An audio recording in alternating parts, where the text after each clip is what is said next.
This would be April 16th, 1950, when Debbie celebrated her first birthday. And she used to stand up at the radio and do a dance to Put Another Nickel in the Nickelodeon. It was a song by Teresa Brewer. We just thought that was so clever. You can see how dirty her knees are. Good grief. Is that kind of a housekeeper I was? Oh, well. You can see our dog Sherry in the background come along here. And Sherry was an almost totally white albino collie and a sweet dog who shed like crazy. And we're kind of looking around this house. This is when we lived on Oldenburg, which was a house right around the corner from Berger Furniture. And it was an upgrade, believe me, from when we lived in Fenton, which was just absolutely dreadful. I can think of it today and still be upset. There's Debbie getting her bath, getting all ready for her birthday party, because we always had the grandparents come over and the cakes and big deal on that first birthday. Dave, take a good look at Deb, because you kind of looked like that when you were little. By the time you came along, we probably didn't get too many movies. Isn't that cute? This is the screened-in bed. I've never seen one like that before or since, but we had to get it when we lived out in Fenton because we had field mice and bugs, and it had a screened-in top, too, so you were really just kind of boxed in a screen. And there we are, all dressed up in your fancy dress, and we used to iron all of that stuff in those days. I mean, nothing was polyester. I don't think they had developed it as yet. And we used to wash and iron all those fancy little ruffles. Holy cow, I get tired just thinking about those days. We did stay a little too long in all of these shots, didn't we, Deb? But at the time, we thought it was wonderful.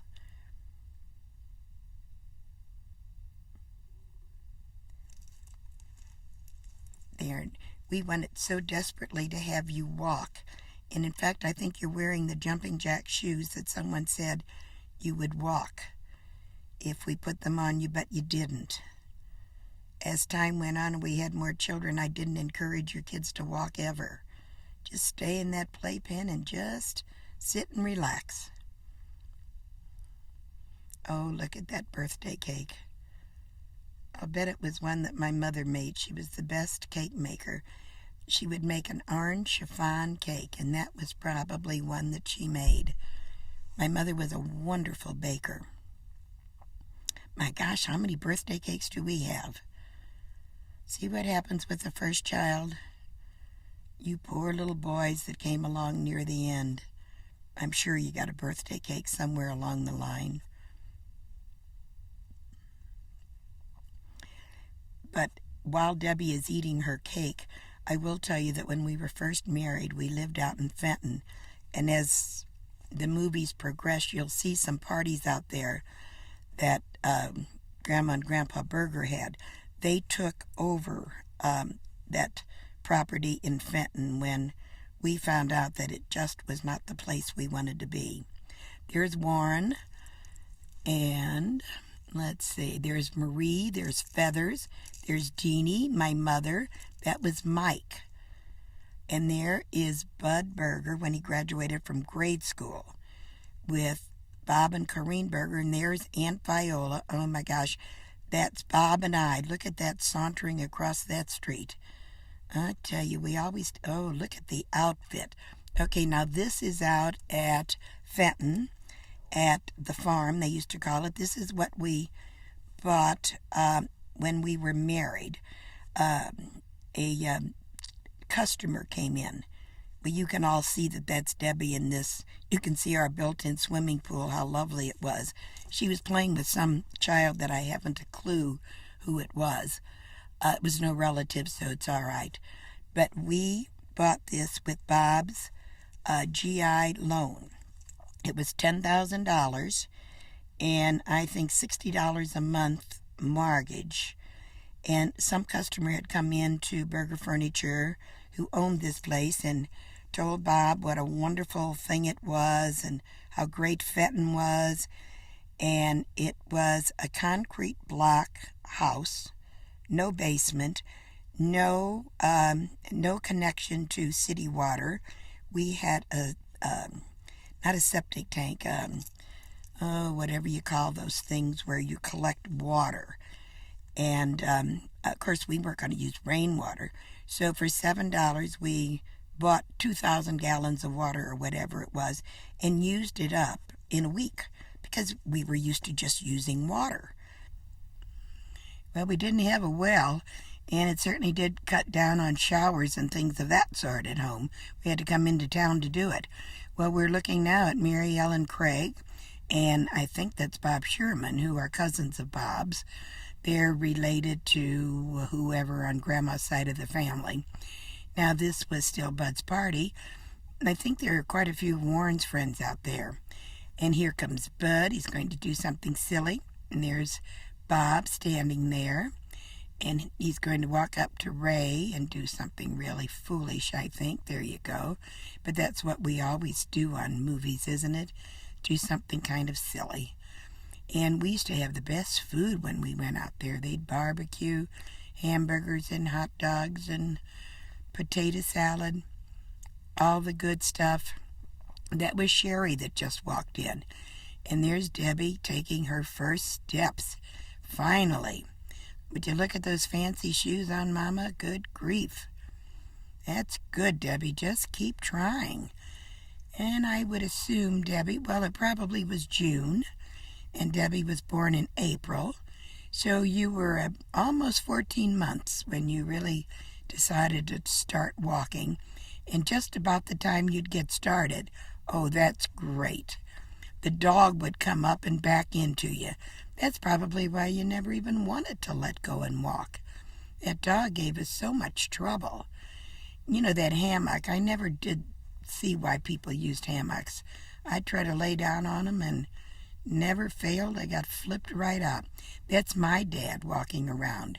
And I think I've said this before, but he was one of the nicest men you'd ever want to meet.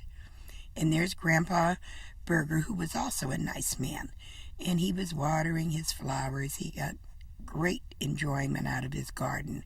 He and Grandma both were very good with flowers. My mother enjoyed working in the yard.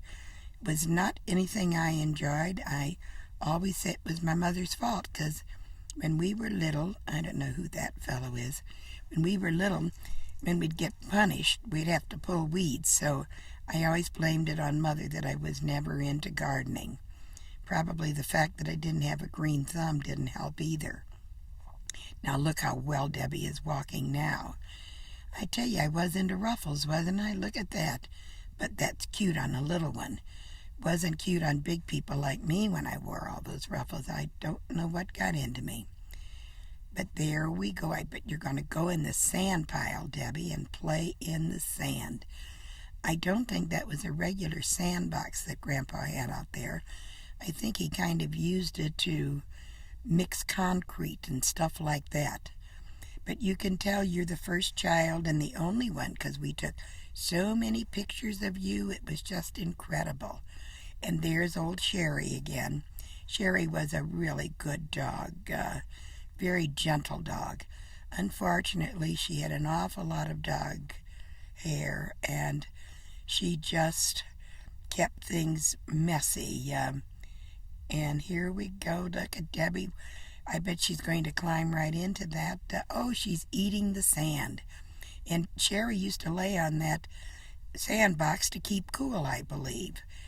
And there she's just sitting there, and Debbie's eating the sand, and I'm watching the whole affair. I don't know what I'm thinking of.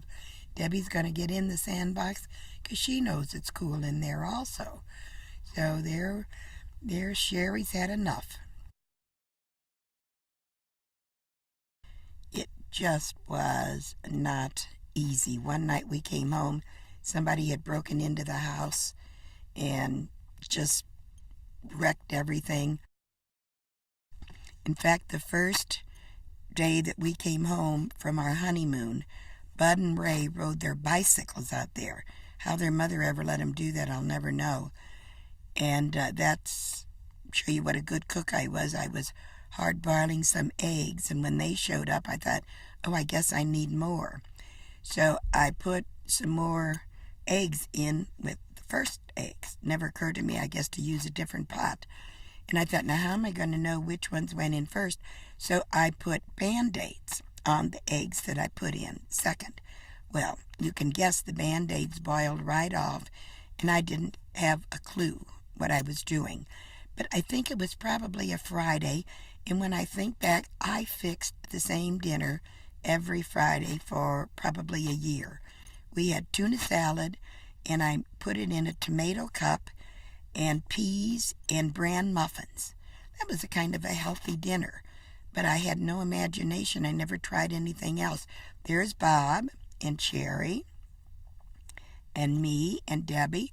This is over, trying to think of the name of that park, and I will think of it tomorrow.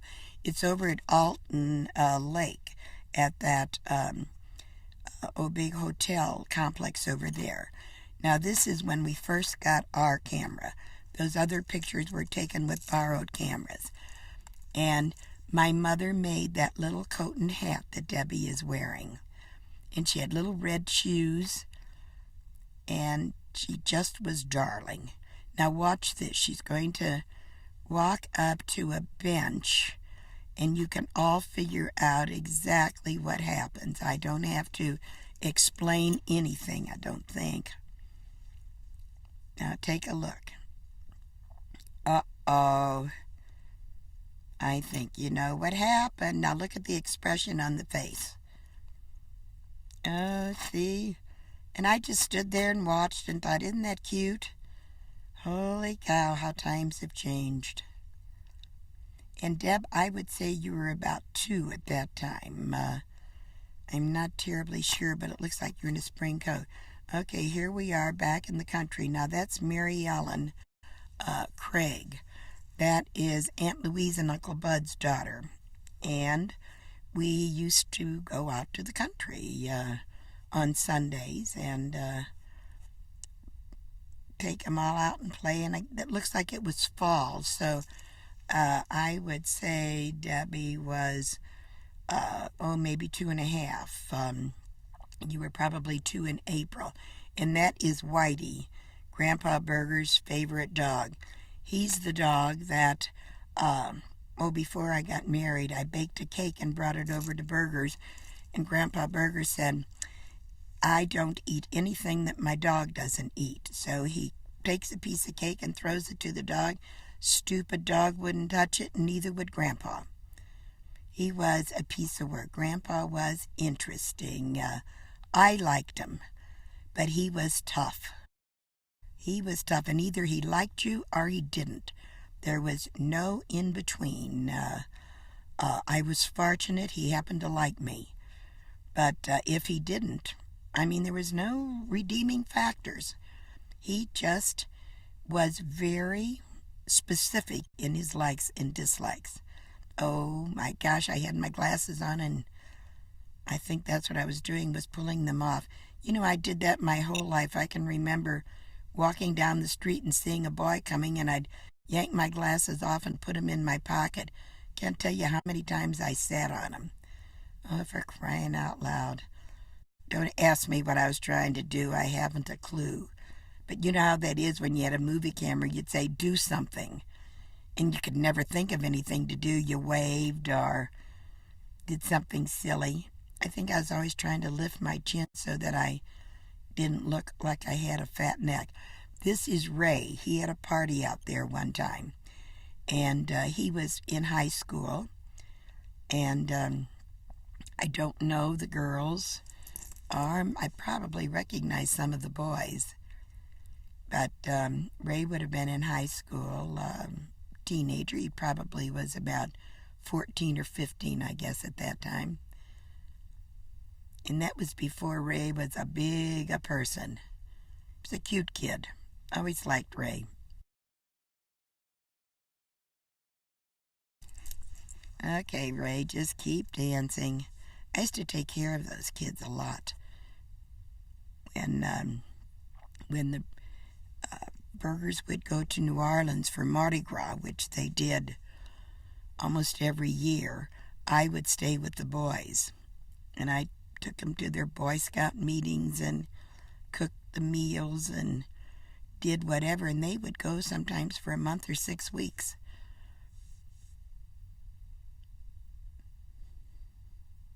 This is when we're saying, now do something. I didn't know I walked so funny. Oh, and that's Aunt Louise and Grandma.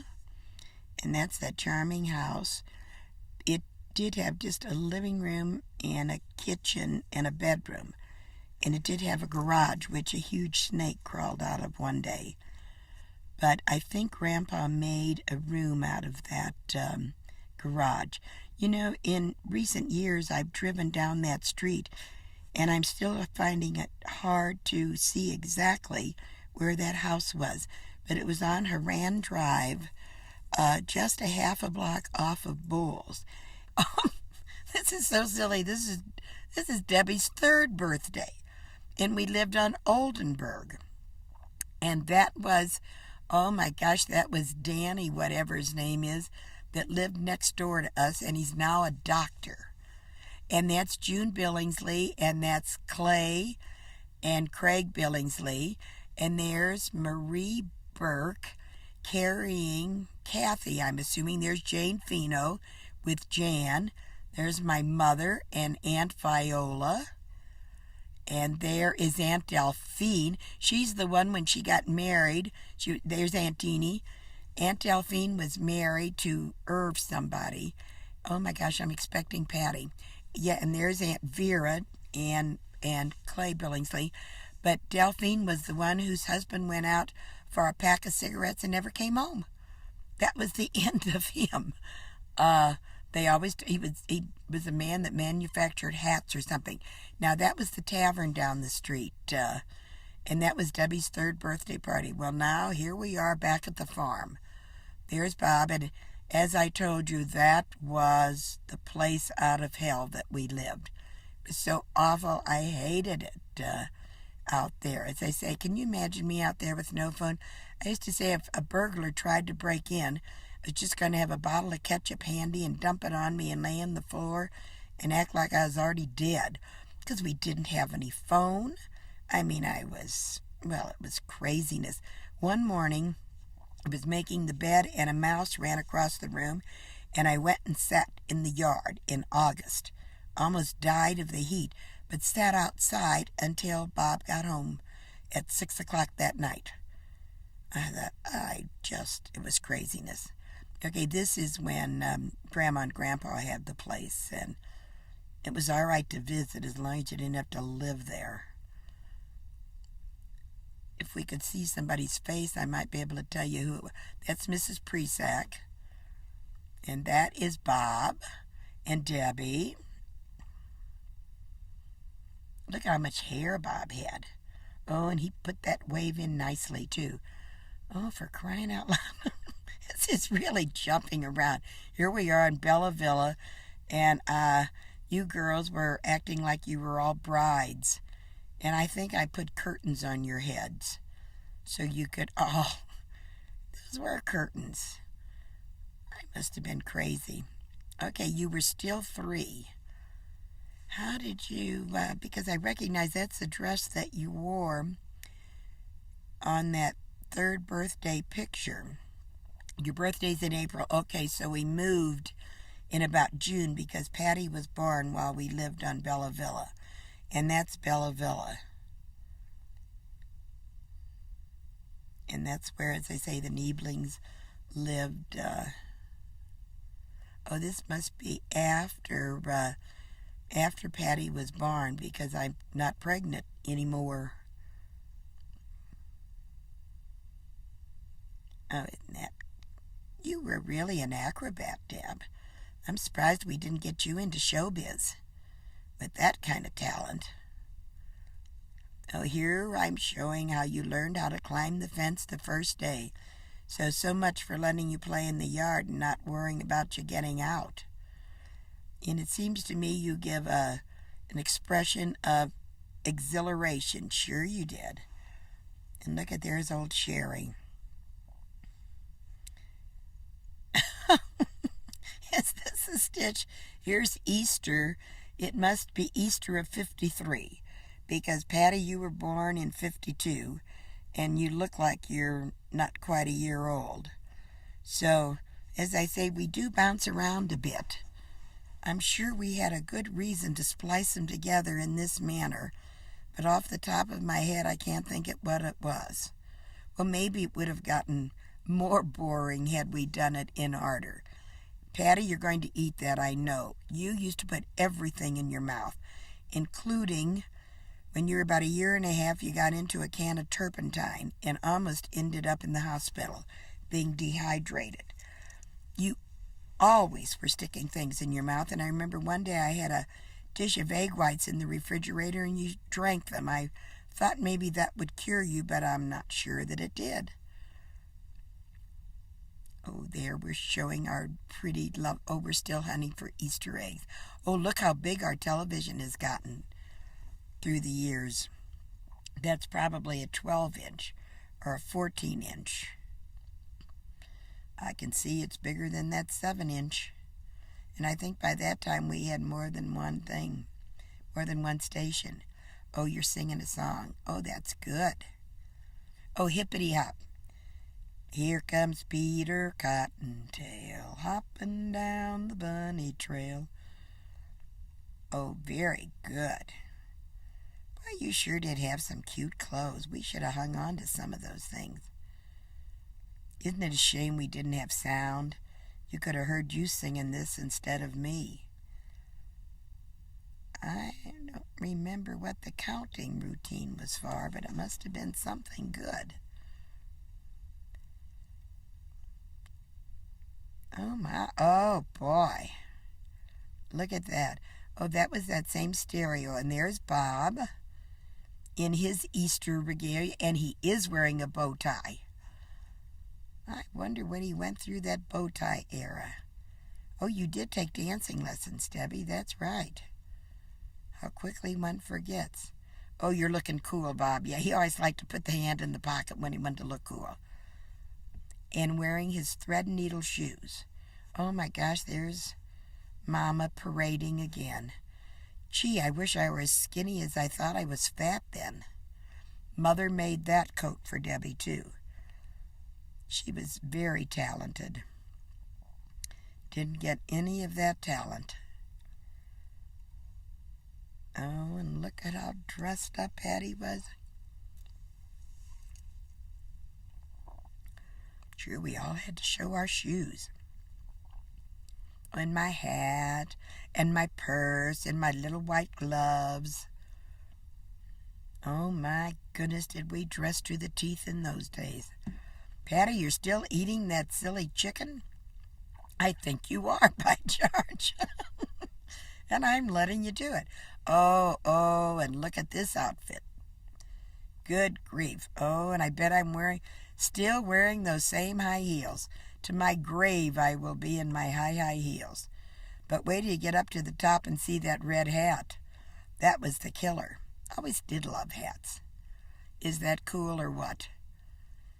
Oh, I'm telling you, I don't know who I thought I was, but I must have thought I was hot potatoes.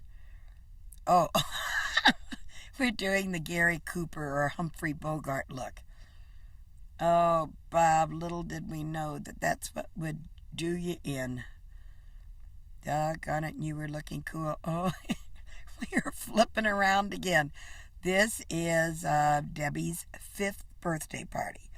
And with a birthday in April, it was near Easter. So I think how silly you all look in those silly little hats.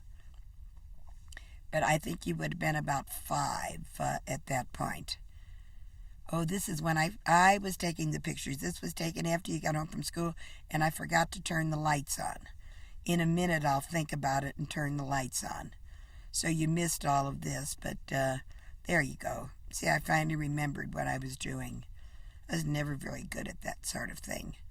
Oh, you were excited. Whatever you got, you thought that was cool, Deb. And that's Kathy Burke next to you. Let's see now. There is the Nieblings.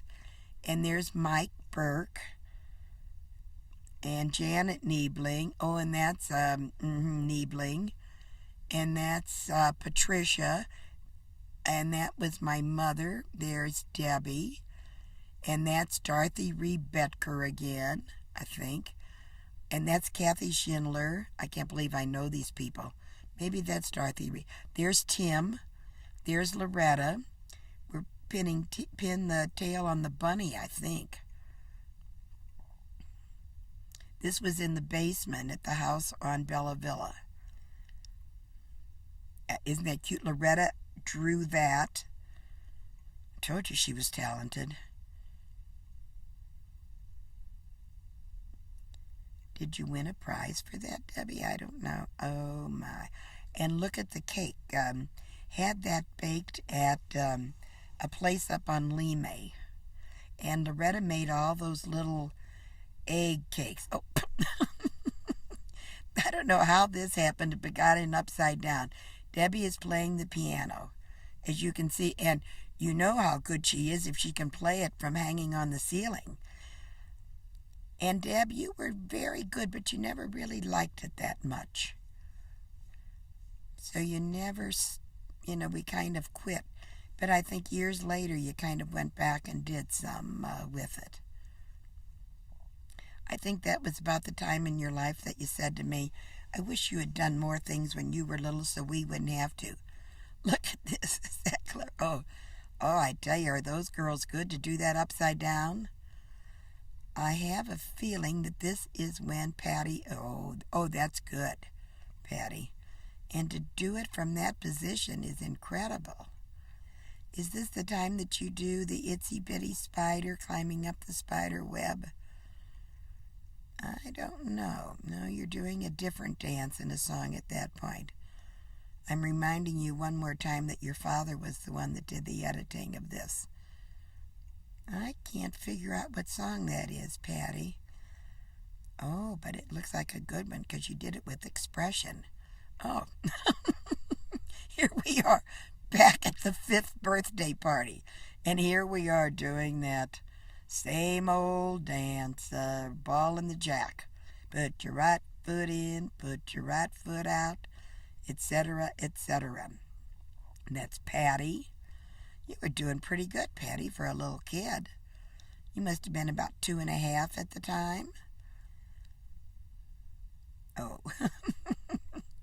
look at how curly your hair was. Isn't that incredible? I tell you. And that's the Niebling girls. Okay, that's enough with the ball and the jack. That was Mike. Isn't that cute? I made the lamb cake, I think I did. I'll take credit anyway. But Loretta made those little muffins that looked like eggs, which was really cute. I bet Ernst did that balloon decoration because you'll see he's going to show up in a minute dressed like a clown. And if it's not mistaken, we went on with this clown routine a little bit long too. Oh, I think he's going to come. There he comes to entertain the children. He was a bit of a ham. Come on now. There he is. I told you he was coming. Maybe I can tell you some of his life story while he is acting goofy. The poor guy. He really thought he was clever. In fact, he came into town a year or two ago. And he's living in Munich at the time. In fact, Pat and Ray went over to see him last summer. But he, it was interesting. It was in the early 50s that he came. My gosh, here we go again. This is another birthday, or it must be birthday. Is that the same year? I'm not sure. Oh, this is Debbie's first communion. And there is, I know it as well as I do. You all know who that is. Infant of Prague. Remember that old joke? I don't care who you are, don't go out dressed like that. Because that was kind of a wild statue. I'm sure this is Debbie's first communion. I'll tell you in a minute if she's wearing a white dress. Otherwise, it's Patty's. There's Tom, but you had a hole in your head, hon. There's Debbie. Yeah, that must be her first communion.